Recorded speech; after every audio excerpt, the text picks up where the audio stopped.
नमस्कार प्यारे बच्चों, मैं गौरव शर्मा एक बार फिर आपके सामने आप ही के YouTube चैनल पर पावर प्ले क्लासेस के ऊपर।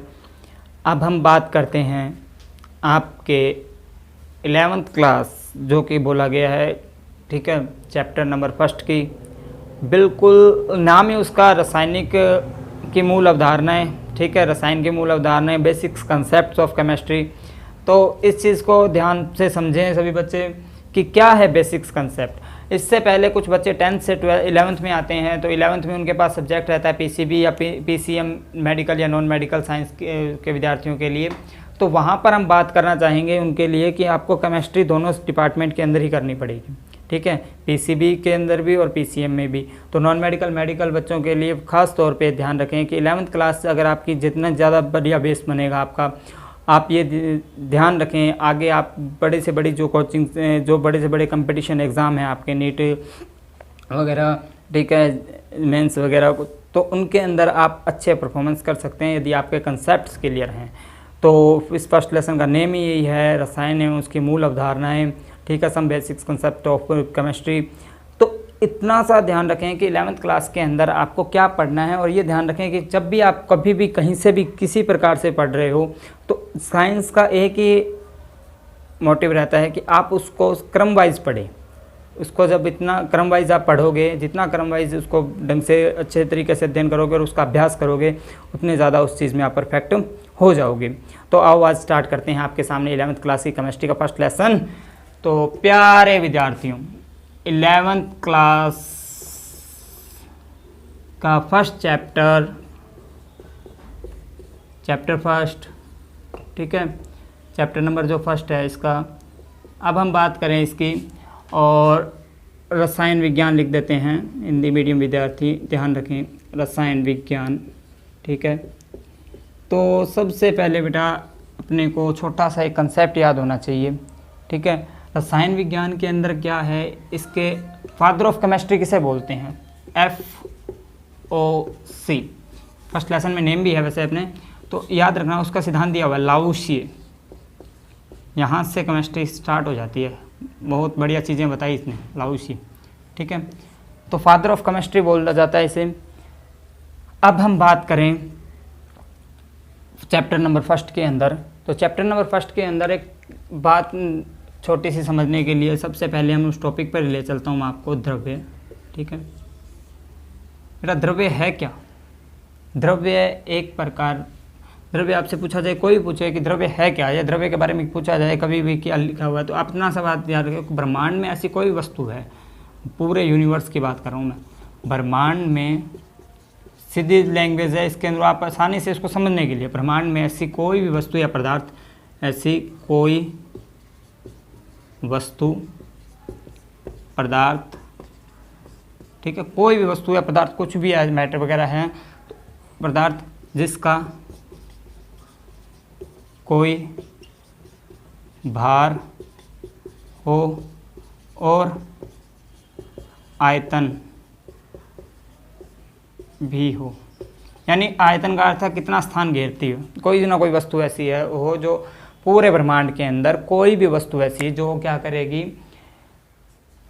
जिसका कुछ ना कुछ भार हो, चाहे 0.001 ग्राम इतना भी हो ना, तो भी वो द्रव्य है, द्रव्य माना जाएगा, द्रव्य के अंतर्गत आएगा। मतलब उसका कोई ना कोई भार है, 0.0000 है तो वो कोई द्रव्य, कोई भी द्रव्य के अंतर्गत नहीं आता।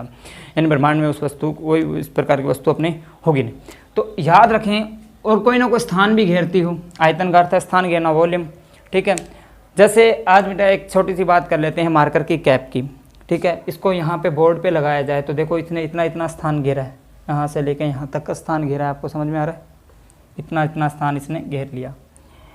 इसको अगर कोई भी भाग में मापा जाए या जो इसका भार मापा जाए, तो आप इसको देख सकते हो कि कुछ ना कुछ इसका भार कहीं ना कहीं, ठीक है, कुछ ना कुछ इसका भार निकलेगा। तो ये ब्रह्मांड के अंदर, ठीक है, चाहे ठोस अवस्था में है, पहली बार ठोस है, ठीक है, चाहे द्रव अवस्था में, चाहे गैस, कुछ भी अवस्था के अंदर है, लेकिन ये है क्या, एक द्रव्य है। आई बात समझिए, द्रव्य और द्रव में अंतर है, ध्यान रखना, ठीक है। अब हम बात करते हैं बेटा द्रव्य की।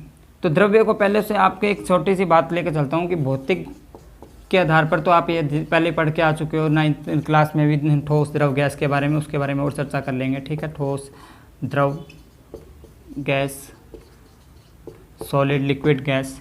ठीक है, लेकिन हम यहाँ बात कर रहे हैं रसायन के रूप में, कि रसायन के आधार पर द्रव्य को कितने भागों में बांटा गया।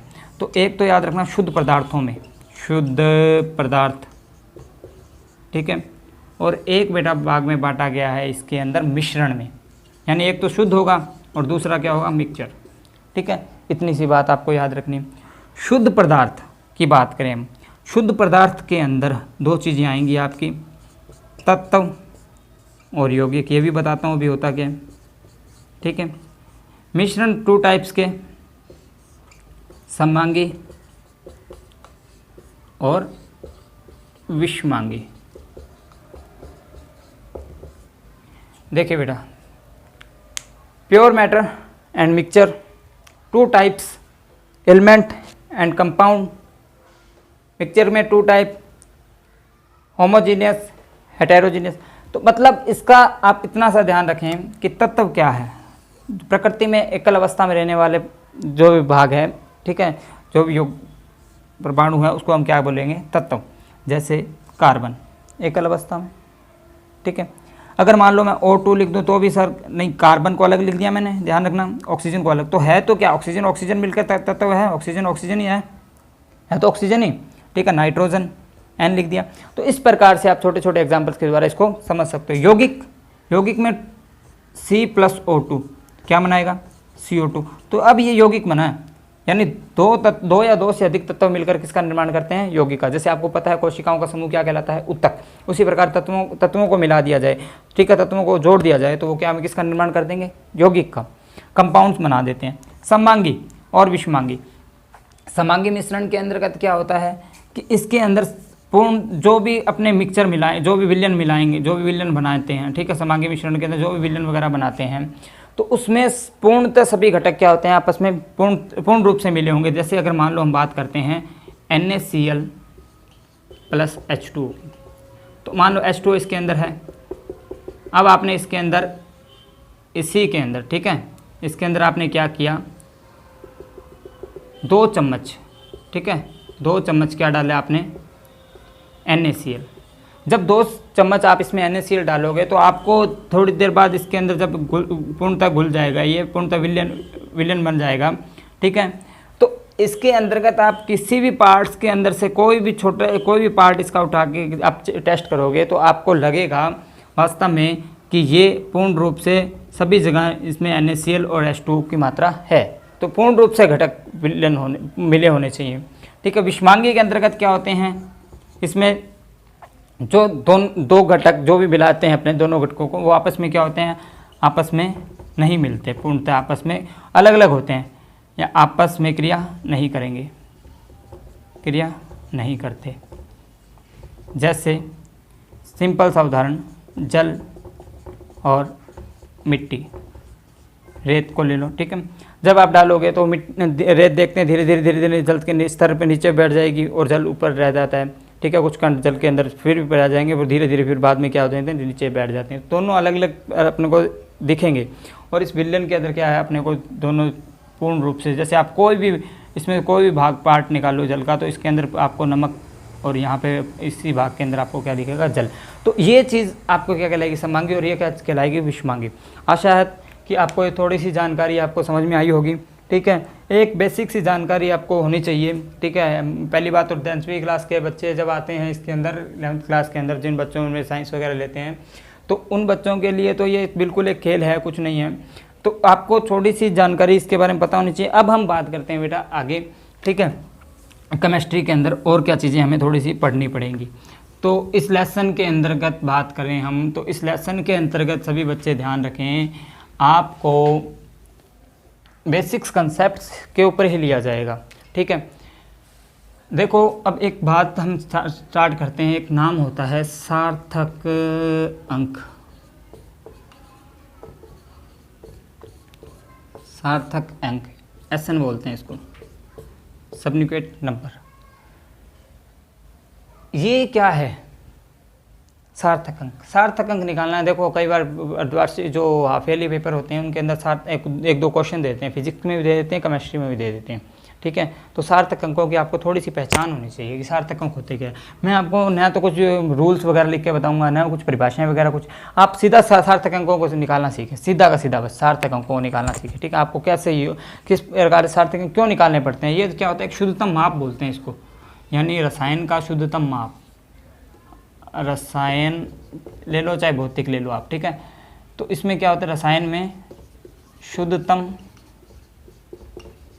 मान, जैसे हम लिख देते हैं 0.003, आ रही बात समझ में।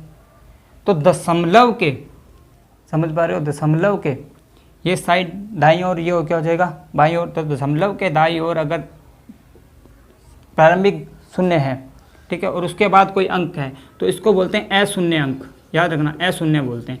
ये तो शून्य हो गए और ये क्या हो जाएगा अशून्य, ठीक है।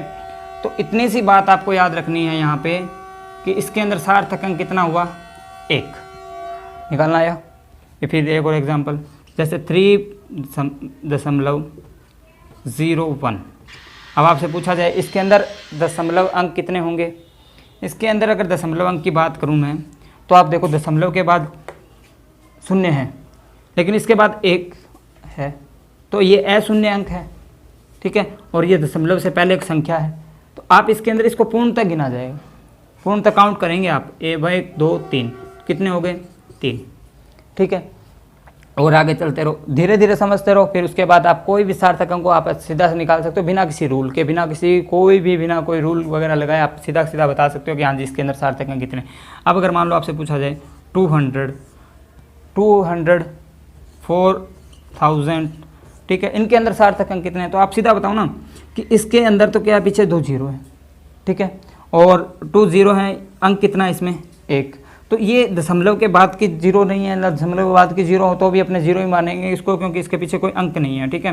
तो ये 0, ये तो शून्य है और ये क्या है 1 अशून्य, तो इसमें सार्थक अंक कितना हुआ 1। इसमें सार्थक अंक कितने हुए आपको बता सकते हो, इसमें कोई, ठीक है। तो इसमें सार्थक अंक कितने होंगे 3, कोई दिक्कत। अब इसके बाद अगर बात करें कोई और कंडीशंस ले लेते हैं, मान लो, ठीक है, 4.1003। अब बेटा इसके अंदर बोला जाए सार्थक अंक कितने हैं, तो आप देखो 1 2 3 4 5 6, आई बात समझ में, कितने हैं 6। अगर आपसे ये बोल दिया जाए 3.430 ये बोला जाए, ठीक है, ये बोल दिया जाए, तो इस दशमलव के, ये समझ पा रहे हो, इसके इस 0 काउंट नहीं करेंगे तो इसके अंदर सार्थक अंक कितने हुए हमारे 3। तो ये चीज़ें हमें ध्यान रखनी है बस। तो दशमलव के बाद यदि इस दाईं ओर अगर 0 है, यदि उसके बाद अंक है तो उसको काउंट किया जाएगा, ठीक है। एक इसके अंदर रूल और होता है n × 10⁻n, ठीक है, ये भी बोला जाता है। तो n तो संख्या, जैसे मान लो मैं बोल देता हूँ 4000 को इसी में लिख के देखते हैं, तो क्या लिखेंगे 4 × 10⁻³ लिख सकता हूँ, समझ पा रहे हो इसको,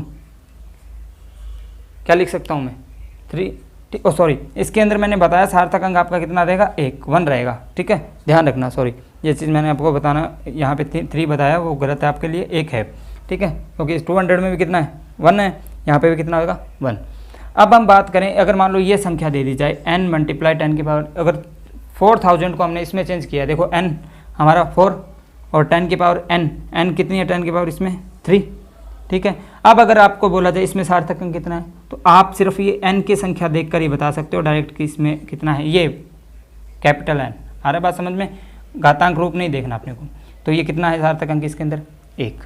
तो बेटा इस प्रकार के संख्याओं को हम सार्थक अंक के अंतर्गत हम आसानी से बता सकते हैं। एक छोटा सा प्रारूप और बताता हूँ मैं आपको, देखें, जैसे आपके दिया जाए 4.16, ठीक है, और 4.18 बोल दो, ठीक है, ऐसे बोल दिया 1, और यहाँ पे बोल दिया 4.13 ऐसे कुछ बोल दिया। तो आप इसके अंदर अगर बोल जाए इसको एक शुद्धतम माप में लिखो, तो शुद्धतम माप में मैं इसको कैसे लिख सकता हूँ 4.2 लिख सकता हूँ, बताऊँगा क्यों लिखा, और इसको मैं लिख सकता हूँ 4.1। कारण क्या है, दशमलव के बाद संख्या देखो आप इधर की ओर, तो लास्ट की जो संख्या होती है उसी को देखते हैं हम। तो यहाँ पे कितना है 8, वो 5 से क्या है ज़्यादा, 5 से क्या है ज़्यादा, ठीक है। तो 5 से ज़्यादा है तो वो देखो जो 0.18 था वो कितने में बदल जाएगा, 2 में, यानी 1 आगे ऐड हो जाएगा इसमें। अब यहाँ कितना है 3, यहाँ पे कितना है 3, तो जब यहाँ 3 है तो ये क्या है 5 से क्या है कम है, 5 से क्या है कम, जो 3 है 5 से कम है तो ये वाली संख्या एज इट इज़ आपकी वही बनी रहेगी, तो कितना रहेगा 1, ठीक है। ये एक छोटा सा कंसेप्ट आपको अगर दिमाग में रहे तो बहुत बड़ी बात, ला के आपके सार्थक अंक एक छोटा सा क्वेश्चन आ दिया जाता है। मान लो इस प्रकार का क्वेश्चन दे दिया जाए 3.01013.2, ठीक है 2, ऐसा कुछ क्वेश्चन दे दिया आपको, ठीक है। ये देखो वापस बना देते हैं इसको 1332, ऐसा कुछ दे देते हैं। तो बेटा इसके अंदर आपसे पूछा जाए सार्थक अंक कितने हैं तो आप आसानी से बता, जीरो काउंट होगी, क्यों, क्योंकि ये अशून्य संख्याओं के मध्य आ रही हैं। 1 2 3 4 5 6 7, कितना हो गया बेटा 7, कोई दिक्कत। अगर आपसे पूछा जाए 9 × 10⁴, अगर इसमें पूछा जाए सार्थक अंक कितना है तो कितना बेटा 1, 9 मत कर देना, कितना है 1, काउंट करना उस नंबर को, ठीक है, शुद्धतम माप के अंतर्गत।